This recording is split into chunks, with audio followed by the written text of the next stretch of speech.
de cette histoire, on va l'appeler Tiffany. Comme j'ai appelé hier dans le live, voilà. Donc, Tiffany est en soirée avec une amie à elle. Elles ont rencontré des mecs, elles ont discuté avec et tout, machin. Je pense que le feeling a dû passer. Quand la copine de Tiffany lui a dit, bah, viens, on rentre, demain je commence tôt, etc. Tiffany a dit, non, je vais rester. Avec les mecs, etc. et tout. Donc, elle est restée, elle a passé sa soirée avec eux. Et le lendemain matin, elle s'est réveillée dans une baignoire remplie de glaçons, toute nue. Donc, bah, elle était choquée.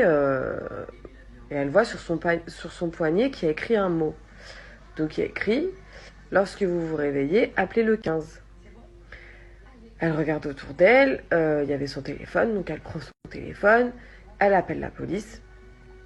La police, elle leur dit, ouais, bah écoutez, voilà, je viens de me réveiller, je sais pas où je suis dans une baignoire remplie de glaçons, je suis nue, je sais pas ce qui s'est passé, je me rappelle de rien.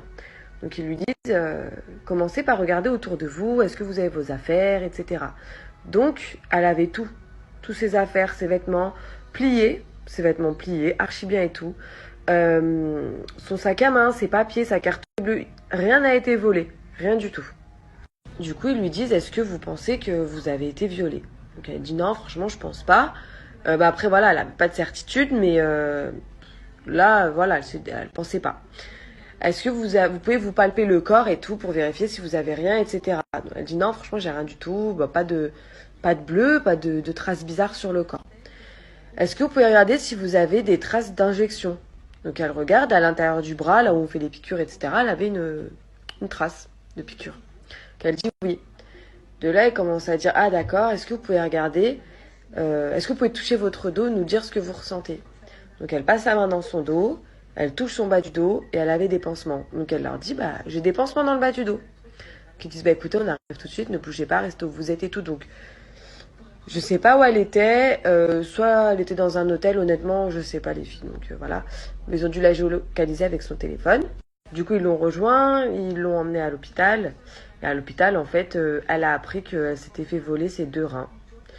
Donc ils ont dû l'opérer en urgence, parce qu'il y a un risque d'infection, voire d'hémorragie quand c'est mal fait, mal recousu, etc. Et en fait, ben, ça a été très bien fait. Les sutures ont été faites par un chirurgien français. Parce qu'apparemment, d'après ce que ma belle-sœur m'expliquait, chaque pays a sa façon de suturer.